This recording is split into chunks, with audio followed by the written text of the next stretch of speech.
Hi, I'm here in the office of Dava Hayden, the horticultural, what's your title, Dava? I'm the horticulture agent for McCracken County.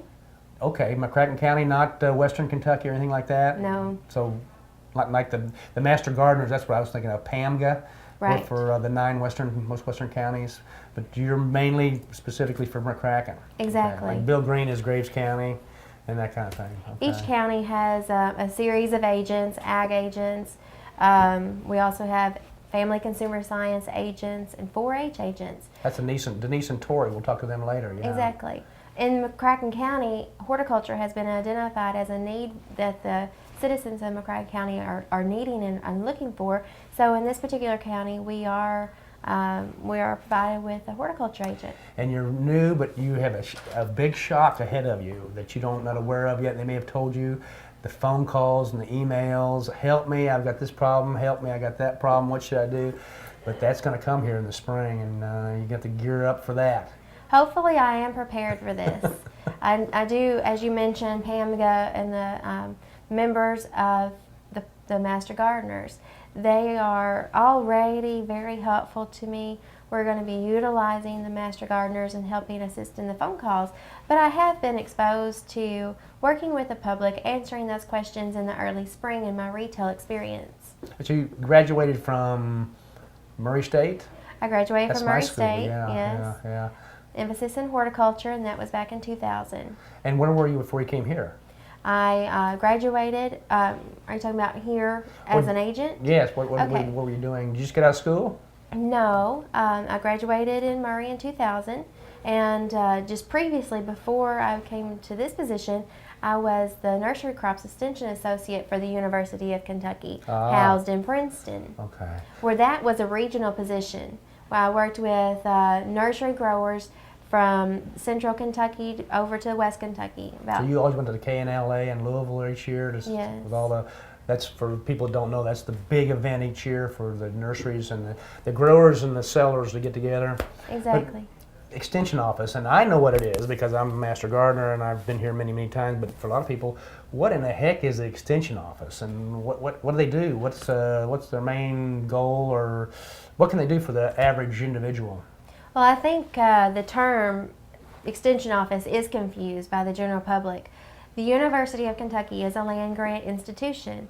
We have professors and associates working on research every day, trying to figure out what's the best approach, what are, in my case, horticulturally, what plants do best in this area, how are we going to tackle water problems. So with this being a land grant institution, we agents, we get information back and forth from the university, from campus and some of the substations across the state. And as an extension agent, we extend the knowledge that we're finding here at the land grant institution to our consumers in McCracken County. So it's not just for farmers. It's not. You got 4-H, you've got the homemakers, you've got the individual master gardener programs, plus your education that you're going to have some classes and things. We'll talk about that later. Exactly. Yeah, so it's really wide. It's just about everything that you can think of that has anything to do with agriculture or agricultural groups. I have special interest in working with commercial landscapers, retail, wholesale producers of trees and shrubs, flowers, and that sounds exciting. Annuals. Exactly. Right here, we're sitting in a very good location to move product all across the nation, heading up straight to Chicago and going to Memphis or Nashville. So right here, we are sitting in a really good location for wholesale production. Hub. Agricultural hub, that's what I like to hear. Exactly. Okay. We have a lot of individuals in our area that have been educated in horticulture. So I do want to strive to working with the commercial industry, but also I want to get there. I want to develop a bridge between the homeowners and the retail and the consumers. Yeah, education. Education never ends. That's right. Well, you've got a wonderful facility. Let's take a look around and see Okay. what kind of Thank you. facility we've got here. This is relatively new. Oh, it's a beautiful day, Dave. Look at this. Great. I love this. Yes, I can't even tell it's winter. Well, you can tell because of what are these? The Japanese maple is still in dormancy, so that's a true sign that even though it's nice and sunny, it is still 30 degrees out here today. Yeah, they're hanging on their leaves, which is a little bit of winter interest, especially if it snowed, but it never snows around here. So. Well, sometimes the frost can collect and bring it back to life a bit. Well, these are really nice because they're so contorted, and I asked you earlier about that one over there. It looks like almost like a weeping. Yeah, they Something, are but it's not. semi-weeping Japanese maples. Yeah. There are many different cultivars of Japanese maples, so I'm not exactly sure what species, what cultivar we're looking. And this has been the same size for a few years because I've been around it. It really hasn't grown very fast, which is really good, especially if you're planting underneath some power lines or something like that. Exactly. Yeah. Very slow growing. This plant here is probably 15 years old. So Oh my you goodness. can imagine that it's been here a while. It's going to take a while to get to any adult size. It'll take 30 more years really for it to get Yes. very big. Yeah. Which is really good in this situation. You don't want something blocking the view. And these are, what are these right here? This is the little leaf holly. Uh-huh. It's got some other stuff growing up in here that really doesn't need to be there, doesn't it? It needs to be, we got some work to do. It looks like I've got some work to do. Get those master gardeners out here and get them going. Well, but I want to remind you, I've only been here a month, so That's no excuse, I'm telling you. And these right here are so beautiful. I've got some of these in my house. they do to add a Everybody lot uses of those. seasonal color, even in the winter. That's a dwarf Nandina. You can't hardly kill them. They're wonderful. You see them all over town. Exactly. And you can see our daffodils are starting to pop up there at the edge. And they've been burned. They have a been little bit, burned. That's but what's going to That kill them? happen. Will that kill them? That's not going to kill them. They will not look nearly as beautiful, but we can still experience their nice blooms in the spring. And some people, they're really particular about their gardens. They'll come out here with some shears and shear off that dead stuff. But I don't really care. I don't look at the leaves Right. as much as I do the flowers. So Right. Right now, you know, we are looking at the flowers. So in this particular case, let the flower continue to grow and develop and enjoy its flower. Later on, once the foliage dies back, then you can remove that. But otherwise, you're just removing some of the energy source. you know, I'm big into daffodils. My garden club in Mayfield had the project called Turn the Town Yellow, Make the Town Yellow, whatever. And so we've done a lot of daffodils. We're still planting daffodils in Mayfield, and we will for the next couple months, believe it or not. And it's here Really? we are. It's almost spring coming, but we're still planting daffodils. And all it does is it postpones them for about 2 weeks, which is really good if you've got a lot of daffodils. That makes you have a whole nother season 2 weeks later. Mm-hmm. Yeah. So it's so daffodils are really, and they do well around here. They do good. They do really They good. just keep coming back. And it seems like the rodents are not nearly as attracted to the daffodils as they are the crocus and the Tulips. tulips. Oh, they love Tulips, the tulips. you got to treat them like annuals almost around here. I've never Right. seen anything like it. Yeah. Mm-hmm. Yeah. Well, let's go back in. I'm starting to get a little chilly. You Okay. got coffee on? Yes, we do. Okay. I could use some coffee about right now. Okay, Denise. This is where the homemakers meet mostly. This is the small meeting room. Right. You've got the big meeting room too. This is the quilt. This is not a race. On the road to financial independence, the winners are the ones who stay the course. Learn more about securing your financial future and choose to save. It will pay off in the long run.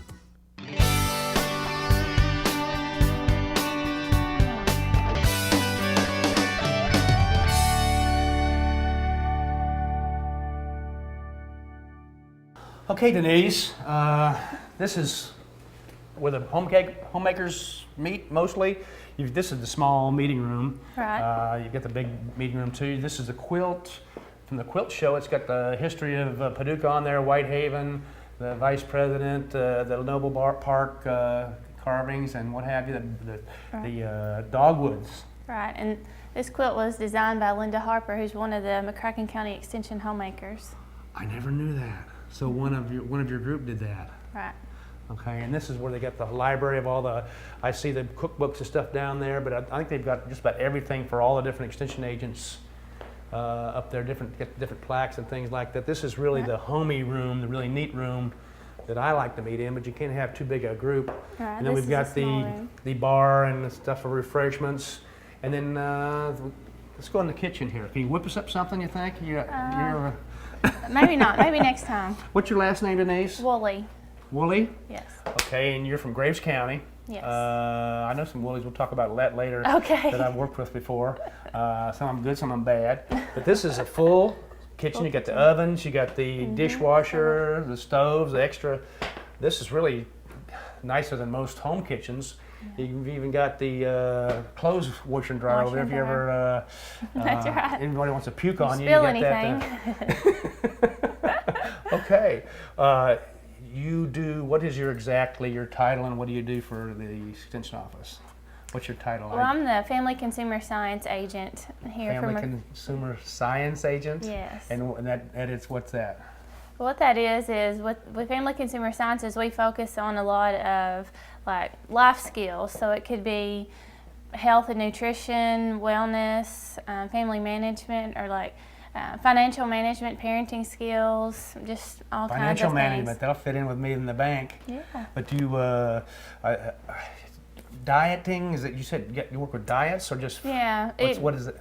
It could be anything. We diets or how to prepare healthy meals. That kind of all goes together. And we are having to do special programs. And there's one called Wait the Reality series that's coming up beginning soon. That will be focusing on diets and behavior modification, things like that. Permanent eating habit changes. That's right. Yeah. Anything to do with food, cooking.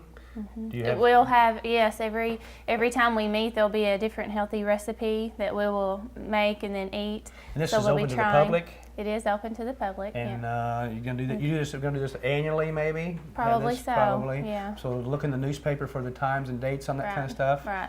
Okay. And if somebody wanted to get into homemakers, how would say? I know probably there aren't too many men, are there? No. Very many? But, No? But we're open to having men. Men? We'd like to have men that would be homemakers. That's bad because I do that. I can do that kind of stuff. Join. That's okay. The first man ever in That's right. McCracken County. You might could win an I award cook or something. a lot. I'm a good cook. Good. And I drink wine. Does that count? No. Well, you don't have to drink wine to be a homemaker, but I think if they you all do, that's do. okay. Mama's Little Helpers, they call those wine bottles. That's not right. I don't know. Maybe so. I don't know. Okay, well, say somebody wanted to join. But how to would you join do the it? homemakers, all you'd have to do is call the extension office, and then we would take down your name and number, and probably call the homemaker president, and then so she would be, Is contacting Nava D. you. Knuckles the president still? No, she's not. It's Nava is the secretary, or she's the treasurer, Okay. and the president is Brenda Johnson. Brenda Johnson. They're both master gardeners. Isn't that nice? That is nice. Yeah, That is I know nice. them both. They're really good. Nava was the treasurer for the master gardeners for a few years. She was the first one. Oh, was she? Yeah, and that's a big job, especially now. Like we spent $47,000 last year. Oh. Spent. So yeah, so That that's is a big we're not a little responsibility. business, little tiny club anymore. But there's 21 homemakers clubs active in McCracken County. 21 different ones? Yeah. They're I just didn't know kind of that. spread all around the county. Oh, do they all meet here? Well, some of them meet here. They meet every month, and some meet here. Some will meet in members' homes, or some go to restaurants. And so they, Okay. several of them do meet here, and they usually meet in the small room over there. Okay, it's 270, of course, 554-9520. Right. 9520. It's in the phone book. It's been nice seeing you today. Nice Thank meeting you. you. You're new. It's the first time I've really met you, I That's think. right. And go Mayfield Cardinals. Well, No. Grace County. Thanks. Come on. I need to talk to Torey. Torey Earle. Bud Qualk. Bud, Of course, good to we see you. already know each other. What's your official title here at the Extension I'm Office? a county extension agent for 4-H Youth Development. 4-Hers. I never was one of the 4-Hers, but I had other things I was doing. But tell me more about it. I know you got divided up into 3 different groups of schools here Yes. in McCracken County only. In McCracken County, we have 3 4-H agents, and most counties will have 1 to 2 4-H agents per county. We're a little bigger, a little more urban area. We have 3, and we divide it up into 3 different school So districts. every that we work county with. around has 4-H groups usually. Usually, all 120 counties in the state have a 4-H program, and it's the same thing nationwide. Every state has a 4-H program. So you've got certain schools, and what's the age group? Our ages range from 9 to 19. Not having passed your 19th birthday, you can still be involved and active in 4-H. We are trying to implement some things for our younger people who want to be members, a Clover Bud program for like 7 and 8-year-olds, just to kind of get them introduced to the 4-H Youth Development Program and really help them understand what it's all about. And again, it's education, education, education, right? That is our primary thing, is education through youth development activities. And what are some of the things you do? What do you? We have 6 core curriculum that we're working with in the state of Kentucky right now, dealing 6 with different programs within them?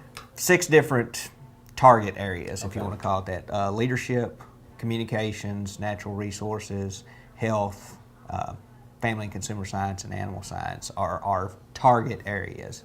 Within those, there are many different projects that the youth can participate in. So the different age groups all are working on all those different 6 targets? Yes. Okay. Yes. So you don't graduate from at 10 years old, you go into the intermediate 4-Hers, and then you get into the senior 4-Hers, nothing like that? Not really. The different projects will have different levels that the youth can participate in. Most of our levels will break like 9 to 11-year-old, 12 to 14-year-old, and then 15 to 19-year-old. Okay. Have you got some kind of a goal system? I know the scouts have like badges and things like that. Do you have anything, do you do things like that, the badges or the certificates? Or? Youth can still do project books and get awards for their project books where they have completed a certain level of the project in each one. Our senior members, which would be 14, 15 on up, can do our honors program, which is similar to what the Scouts Badges program would be. They don't get actual physical badges, but they would receive their bronze, silver, and gold honors based on projects that they have done. Now, is it school oriented, or like I'm a St. Mary's 4-Her and we're going to beat the crap out of Heath 4-Hers in the big contest, or? Not necessarily. Each school system kind of tends to, for lack of a better term, specialize in some things that they do. The St. Mary's St. Mary's system really concentrates on the communications projects. We have other clubs and other activities that go on, but we try to incorporate at least 3 or 4 of the core curriculum into everybody's program. Is it free? Certain aspects of it are. Kinda Certain free. aspects of it are. If the youth want project books, we do have to charge for those. It's like $2 to $3 for a project book if they want to really go through and complete their entire project. Some of our clubs, the individual clubs that we have, county and community clubs, have set up a dues system to help them do projects along if they want to. But to actually be a 4-H member costs the youth absolutely nothing. Well, I've heard fundraisers. The word fundraiser. You ever do any fundraisers for the groups? We do some and maybe you fundraisers. can plug them now if you got. We do some going. fundraisers, and one of the things that we try to raise funds primarily for is our 4-H backpack Food for Kids program. Food for Kids. That sounds like fun. Is that what is that? We have a group of teens about 4 years ago that went to a 4-H Youth Issues Conference that developed this program to provide snacks and meals for youth over the weekend who might not necessarily have something to eat. We work with our family resource centers to provide a backpack full of non-perishable food items. Backpack comes from. I've seen some of those in here today. They're non-perishable food items that don't take any preparation, so the kids can take them home, have some things to eat over the weekend, bring the backpack back the next week, we refill it, send it back home with them. Well, it's been nice talking to you. Bud, thank you very much. I know a lot more about 4-Hers. Well, now, if a person wanted to become a 4-Her, they could talk to their school counselors and things like that? They could do that. They could call our extension office, talk to myself, Robert Tashin, or Danielle Rudolph, and we'd be glad to get you fixed up. Okay, well, thanks a lot. All right, thank you. What a coup, Tammy. Look who I found out there in the lobby, Karen Ramage. How about that? Yeah, she's... What is your title exactly? I know it's... I'm District Director for District 7. That's the westernmost... Not District 6. Not District 6, District 7, which is kind of different because most of our political districts start 1 out here, and we really are 1. We really are the top notch, but we're District 7. And you are really the boss of all the extension offices? I try to be. Try to be. We caught you I working have a today. great staff. We have a wonderful staff. We have 17 counties in this district, and we have about 60 professionals in all working. Yeah. We've talked to a number of them today. We're Good. going to talk to Doug yet. We have to catch him back there. He's been on the phone. We haven't been able to get him. But we're trying to find out what exactly the extension office, what is an extension office and all that. We've got those answers already.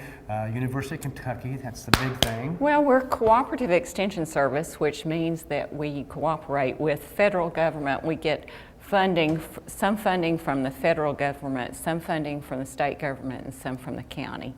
And that's how why we're called Cooperative Extension. That sounds awful bureaucratic. Well, Lots of paperwork. Lots of paperwork. We're federal when they want us to be. We're county when they want us to be. We're university when we need to be. And you work out of Princeton? I work out of Princeton, out of the research center If you've there. never been there, that's really a wonderful facility. We have a lot of meetings there now. We have a lot of things going on, especially in horticulture and agriculture. One of the biggest things going on is the research on the soybean rust. Yeah, that's really a big thing. And what about the wheat? The wheat has a problem too, doesn't it, or not? Winter wheat scab. Scab, it is. Yeah, that's a big thing. And we're here in this is the Coliseum, or whatever you call it, of the extension office. This is where Conference the master room. gardeners have their meetings. Yes. It's a wonderful meeting room. If you need a place to meet, I know the homemakers come in here, and the 4-Hers come in here, and all those people. But if you've got a garden club and you need a meeting, and you can arrange it. I think it's for educational Purposes only? organizations. Okay, schools. The schools need to have a meeting. Minor, just really small charge to come. There are rules with it. I don't know. Each district board, extension district board, decides the rules for meeting rules. And if you wanted to have it at night, you'd have to have one of the Agents group, come. the 4-H, Torey or Doug or somebody have to be here with them. That's correct. Well, it's nice speaking Did to you. you meet today. our new horticulture agent, Dava?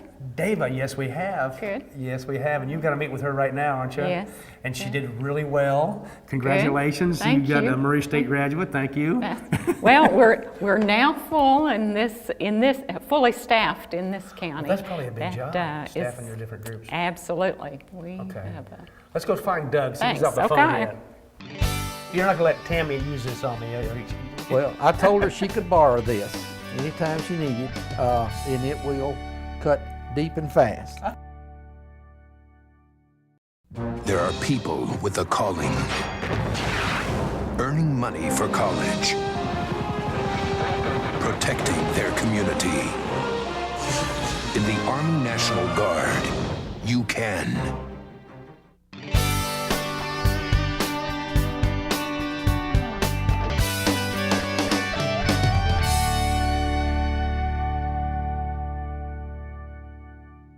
We're here in the main office. Doug Wilson, Ag Agent. What's your official title, Doug? Extension agent for agriculture and natural resources. Natural resources. How natural they need to be. I'm sorry. Well, everything out there is a natural Is that resource. right? Everything's The natural? trees, the birds, Grass. the dirt, grass.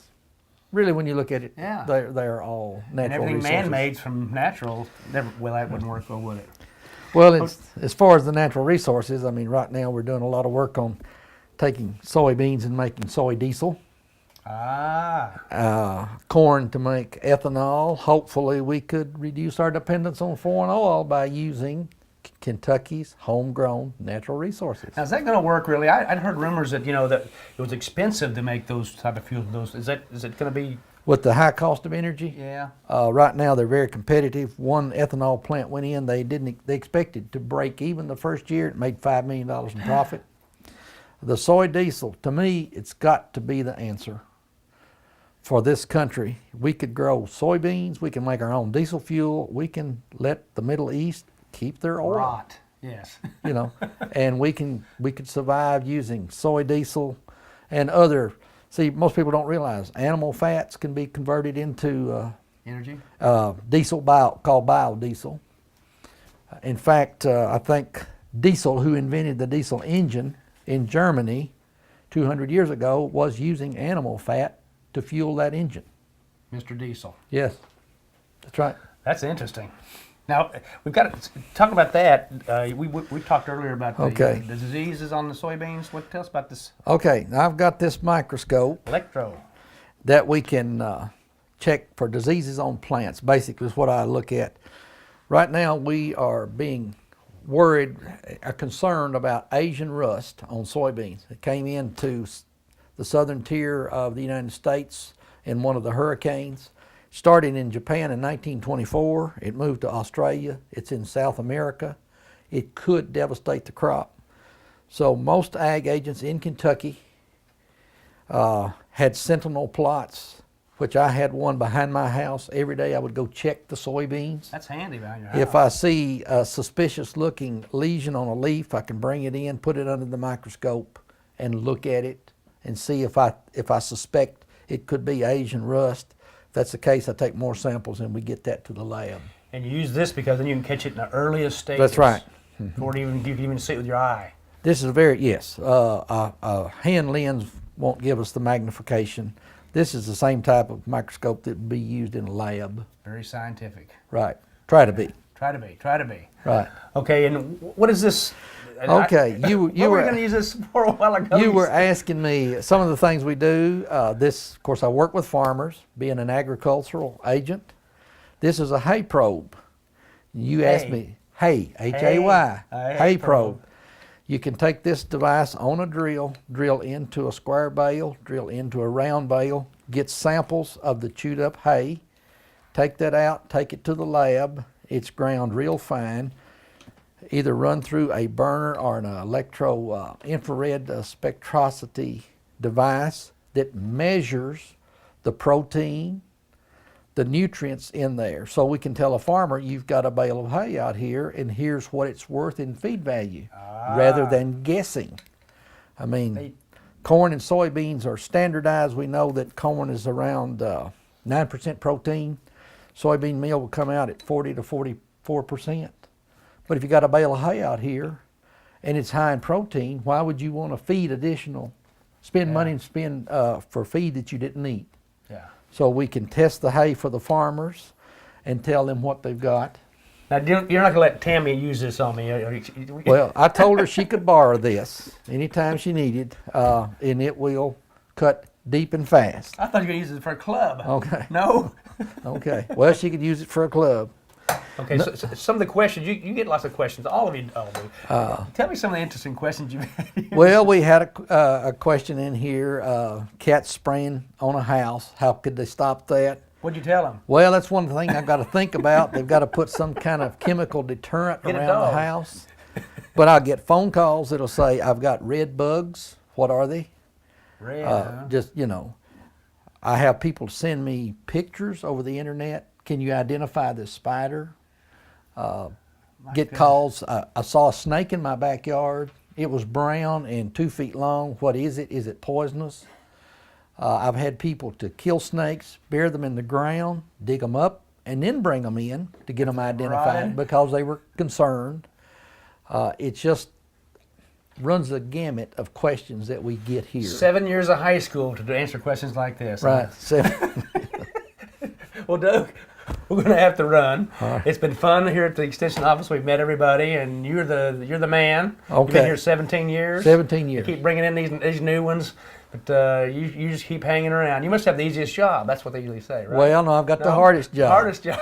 Because I'm the guy they ask all the questions of. Yeah, you make the final decisions. That's right. All right. Well, Doug, thanks a lot for helping Okay. us out today. Thank you. That's 554-9520. And give Doug your interesting questions. Now you're an expert. Extension offices. Education, education, education. Here in Kentucky, it's the University of Kentucky Extension offices. In Tennessee, it's the University of Tennessee Extension offices. This is where your questions are answers are questions, questions are answered. These ladies right here, Kathy, Kim, Rebecca, 554-9520. They can put you in the right direction. Anything to do with horticulture, agriculture, 4-H, homemakers. This is Bud Qualk, Master Gardening, Good Gardening.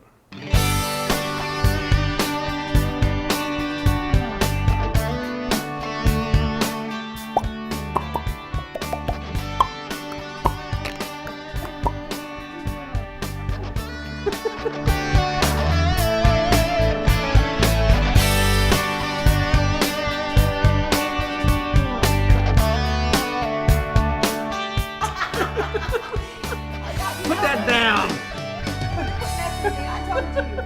Tammy, come on now.